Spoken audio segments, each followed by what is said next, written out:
on availability of the teacher, we are going to start the microprocessor in this semester.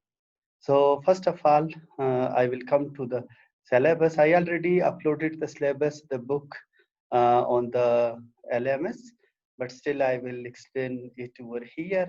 As you can see, the microprocessor is 4 into 3 plus 1 credit hours.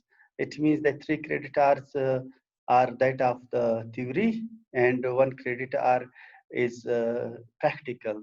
And inshallah, we will do practicals as well, because the entire practicals are software practicals, so that you can do at your homes as well. I will give you basic concepts and the softwares, and I would be teaching you. You can do practicals at your homes. The microprocessor uh, uh, basically consists of 4 chapters. The first chapter is microprocessors. The second chapter is microprocessor programming.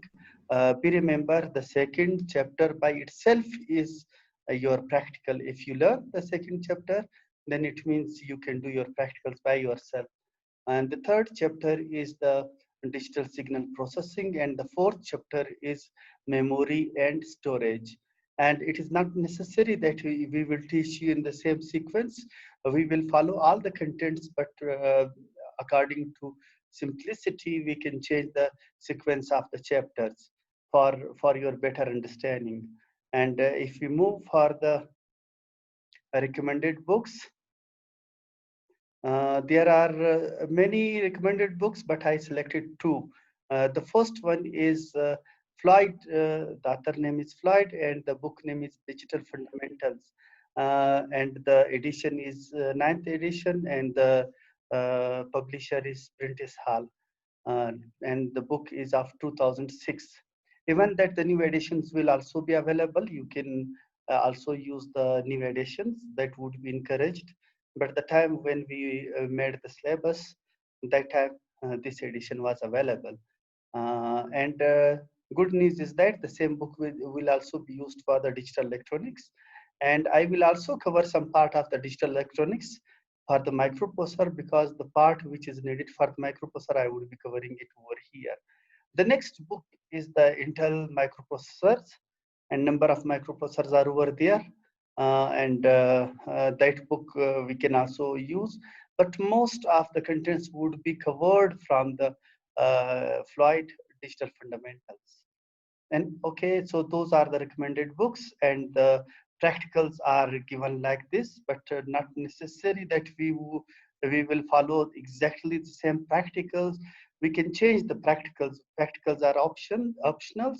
We can change according to our resources. So definitely using the online resources, and whatever you can arrange at your homes, we can change those practicals.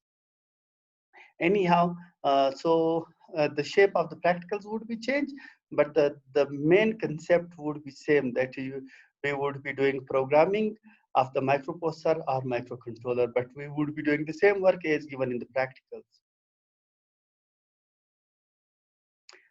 So let us come for the contents of the microprocessor. Please, Sudesh, can you tell me my voice is coming correctly? Yes, sir. बिल्कुल clear आप Okay, good. आवाज. So I encourage you people. This very good that you people are very silent. This is a very good trend. So come for the syllabus. Just for today, I'm giving you some introduction of microprocessor. What is microprocessor, and what is the difference between the microprocessor, microcontroller, and computers.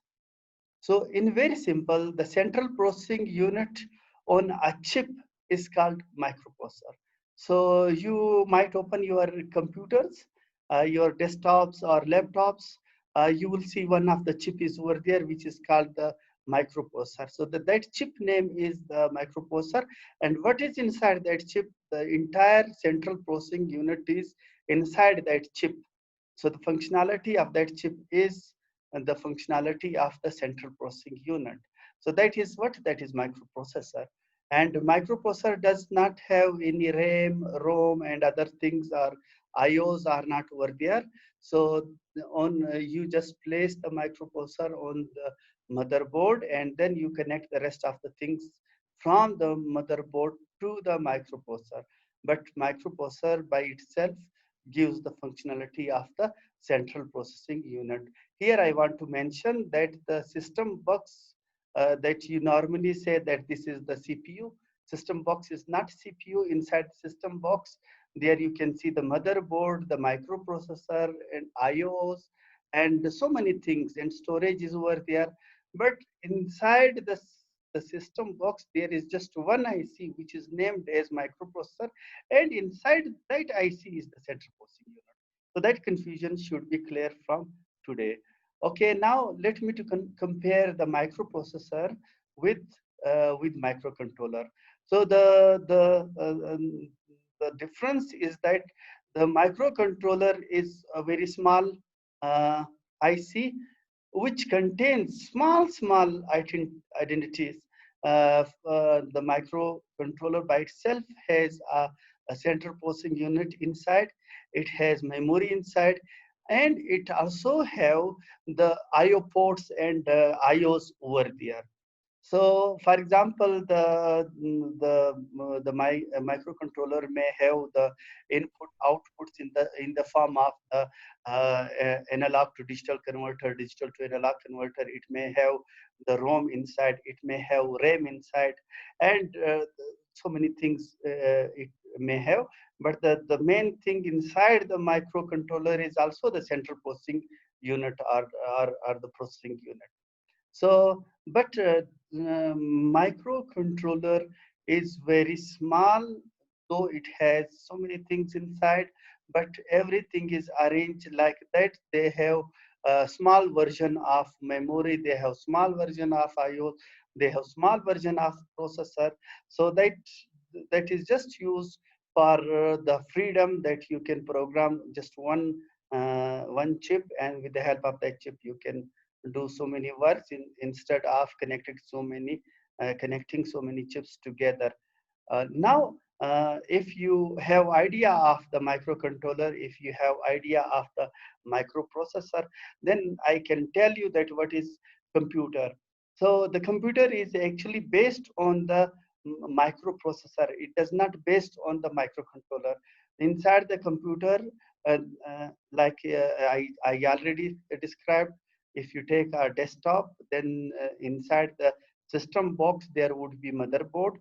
On the motherboard, one big chip would be over there, and that chip is called the microprocessor. Inside the microprocessor there would be central processing unit, and on the motherboard you can see so many other ICs which would be of IO, and which would be for the communication, which would be for the memory, for the RAM, for the ROM, and for so many purposes.